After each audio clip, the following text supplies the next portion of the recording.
président russe.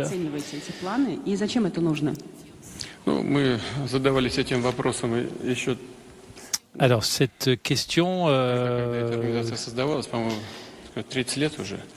Vladimir Poutine qui dit qui rappelle l'importance de la création de cette organisation du sommet de la communauté des États indépendants il y a 30 ans. Il y a beaucoup d'autres instruments, dit-il, pour parler de notre sécurité. Mais finalement, nous avons vu que ce n'était pas suffisant et on voit que ces instruments doivent être revus. Et les fondateurs de cette structure étaient le premier président du Kazakhstan, Nazarbayev, mais vous voyez qu'il ne travaille plus, qu'il n'est plus à ce poste aujourd'hui, et la structure elle-même est toujours vivante. Et alors, le Kazakhstan maintenant propose d'améliorer cette organisation. Et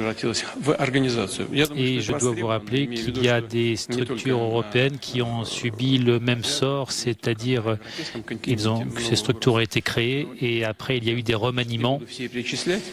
Et je ne veux pas citer tous les problèmes qui concernent les régions asiatiques et européennes, mais je pense qu'il est vraiment temps de faire tout cela et tous les participants ont soutenu ces améliorations, ces propositions d'amélioration.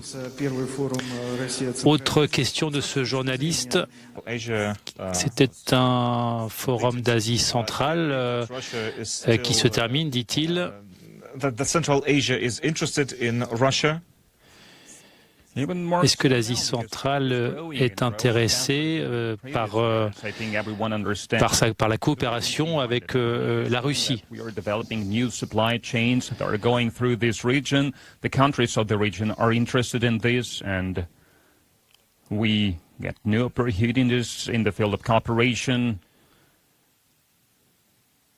Alors nous attendons la traduction.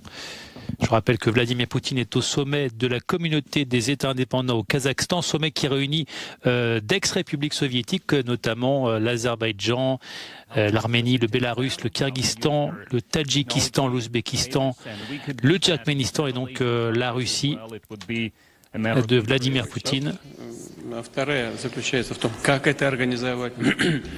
Voilà la traduction qui revient. Vladimir Poutine, donc, comme nous n'avons pas entendu le début de la réponse ni la question, nous ne savons pas exactement de quoi parle actuellement Vladimir Poutine, qui pourrait être interrogé bien évidemment sur la guerre en Ukraine, sur les derniers développements de la guerre en Ukraine. Vladimir Poutine qui évoque ici les questions de sécurité, de terrorisme qui sont très répandues en Asie centrale, en Afghanistan. Nous avons évoqué cela dans notre bloc militaire, dit-il, et nous pensons qu'un format séparé sera utile et nous pensons, je dois souligner aussi que nous travaillons sur un plan bilatéral avec nos partenaires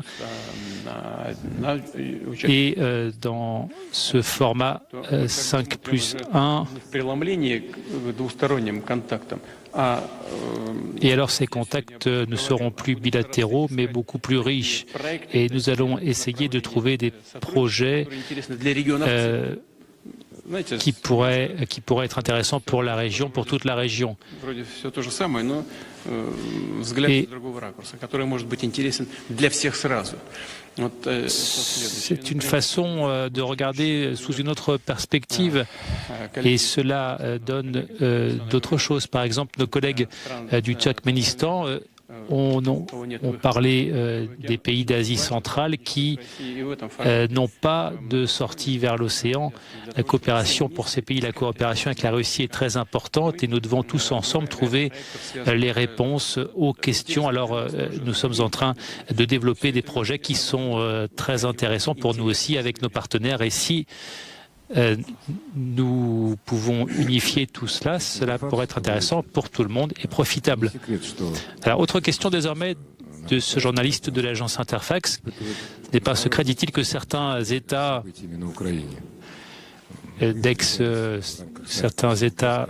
certaines anciennes républiques soviétiques sont assez réservées, assez réticents par rapport aux événements en Ukraine.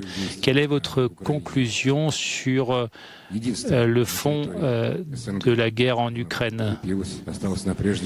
Est-ce que la communauté des États indépendants s'est renforcée? Comme vous le voyez, répond Vladimir Poutine, ces formats ne sont pas éternels, alors nos alliés, nos partenaires veulent travailler quand même sur ces formats-là. C'est-à-dire que rien n'a pas vraiment changé. Par exemple, nous regardons certains événements entre l'Azerbaïdjan et l'Arménie, ce qui se passe entre le Tadjikistan et le Kyrgyzstan. Nous connaissons tous ces événements. Alors évidemment, les partenaires sont inquiets par rapport à la situation, par rapport à la crise entre la Russie et l'Ukraine. Mais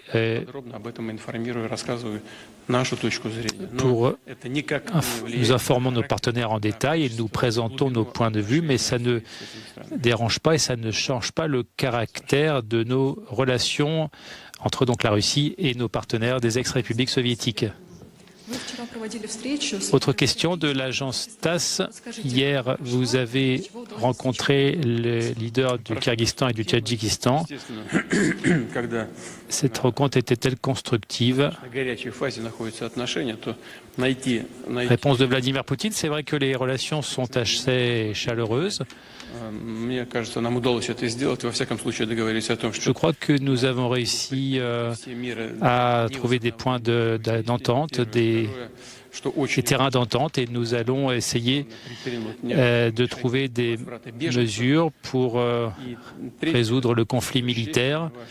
Nous allons prendre des mesures pour faire revenir les réfugiés, et nous ne prétendons pas être des négociateurs dans cette situation, même s'ils nous ont demandé une médiation, mais il faut souligner que les deux côtés doivent négocier. Ils doivent amener leur vision des problèmes, et nous pouvons juste noter ou utiliser leur vision pour essayer de sortir de cette situation. Et donc, encore une fois, proposer notre médiation qui peut être la base de certains accords. Nous avons beaucoup plus d'informations sur les ex-frontières des ex-républiques soviétiques, et nous devons voir maintenant comment nous pouvons résoudre ces problèmes dans ces régions. Autre question de ce journaliste. Bonsoir. Question d'un journaliste russe. Pose une question sur le rôle de l'Allemagne par rapport à la question ukrainienne. Angela Merkel, dit-il, a joué un rôle assez important, et depuis l'arrivée d'Olaf Scholz, les Allemands ont oublié ce que la Russie a fait pour l'Allemagne.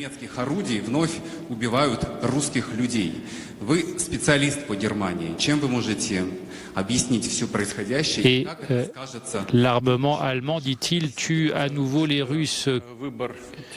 Quelle vision avez-vous de cette relation future entre l'Allemagne et la Russie? La réponse de Vladimir Poutine, qui dit que c'est le choix du gouvernement allemand. Actuellement, ils doivent faire un choix. Quel est le plus important pour eux à accomplir leurs accords de partenariat, ou est-ce qu'ils doivent servir les intérêts de leur propre peuple? Et dans ce cas-là,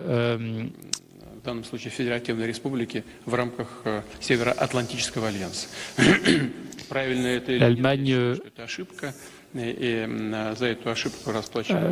accomplit tout ce qu'elle doit faire dans le cadre de l'OTAN.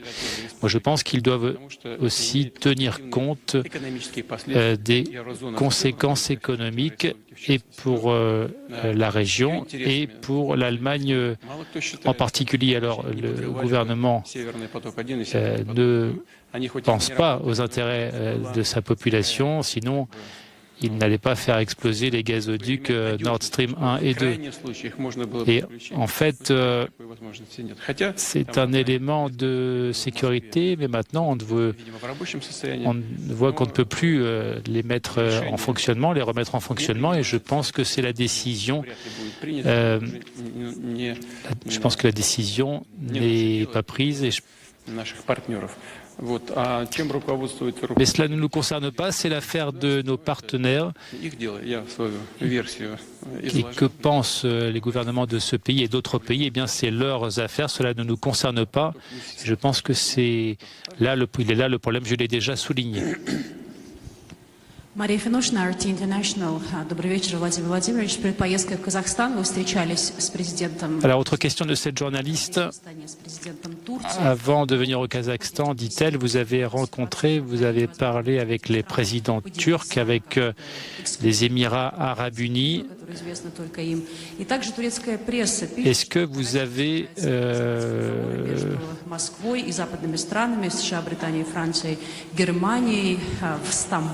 Alors, la presse turque dit que la Turquie essaye d'organiser des négociations entre la Russie, l'Allemagne, l'Ukraine. Est-ce que ces informations sont réelles?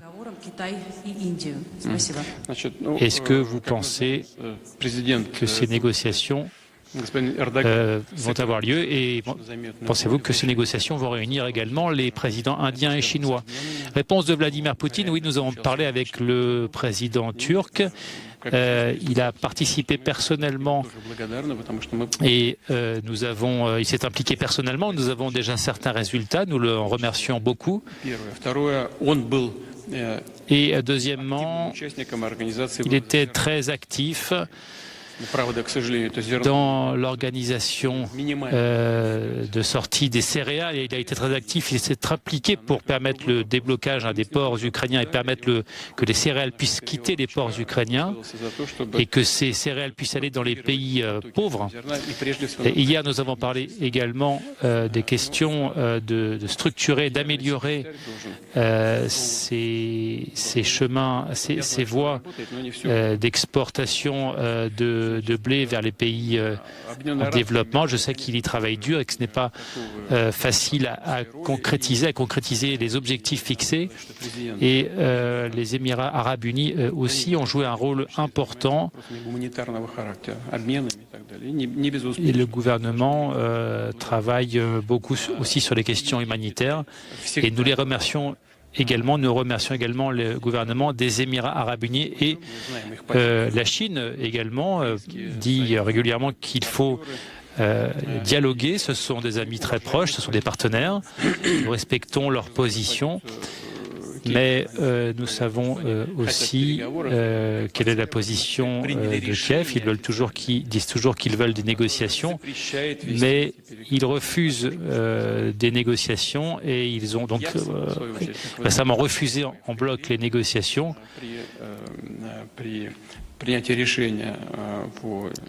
Quand je prends personnellement des décisions sur ces questions et sur les sujets de la Fédération de Russie, je dis que nous sommes toujours ouverts aux négociations.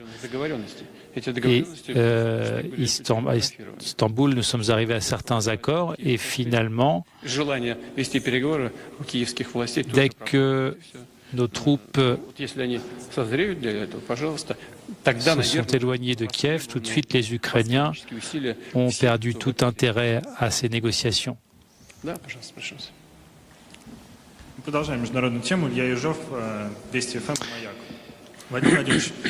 Voilà, donc vous venez d'écouter une partie de la conférence de presse du président russe Vladimir Poutine, qui donc participe au sommet de la communauté des États indépendants à Astana, au Kazakhstan, une organisation qui regroupe la plupart des ex-républiques soviétiques, notamment l'Azerbaïdjan, l'Arménie, le Bélarus, le Kyrgyzstan, le Tadjikistan, l'Ouzbékistan, le Turkménistan et donc bien sûr la Russie. Vladimir Poutine qui s'est exprimé brièvement au sujet de la guerre en Ukraine sans donner d'informations significatives.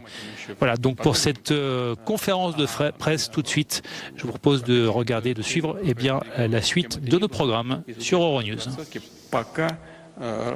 Речи никакой нет. С некоторыми из них мы находимся в постоянном контакте, как вы знаете. Вот только что.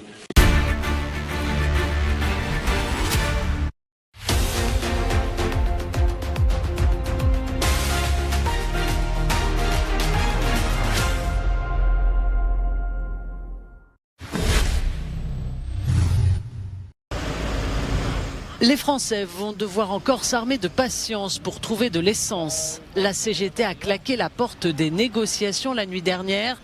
C'était les premières conviées par Total.